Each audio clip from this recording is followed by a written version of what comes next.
How many of you are able to say no to the executives, or metaphorically pull the andon cord and stop the work while we rectify a problem? And the answer is almost none. And in Toyota, that line can be pulled as many as 8,000 times in a day.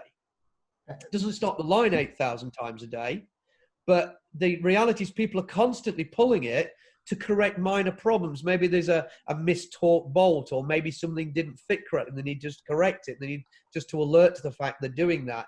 This is the concept of building in quality. What you've got there is even the most junior of workers able to pull a cord and stop production in a multi-million-dollar facility with thousands of cars being made a day in Kentucky, around 2,500 cars a day, supporting about 10,000 workers over multiple shifts.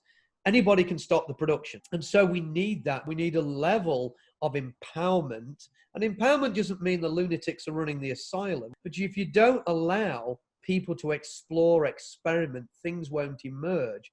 And this is where you have phrases like safe to fail experiments. It's got to be safe to fail. John Shook, said this a lot about the Numi plant in Toyota. And he talked about the fact that the andon cord dramatically changed the behavior and therefore the culture in Numi. They rehired all the original workers, not the managers, but all the original workers.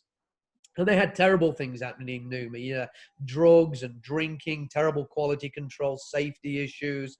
Even people, at one point, they lit a fire in the plant so they would close the plant so they could go to a ball game. I mean, these things are actually, records that he recalls. These were terrible behaviors, but 1 year after Toyota took over, that plant was one of the best plants in the world with the same people.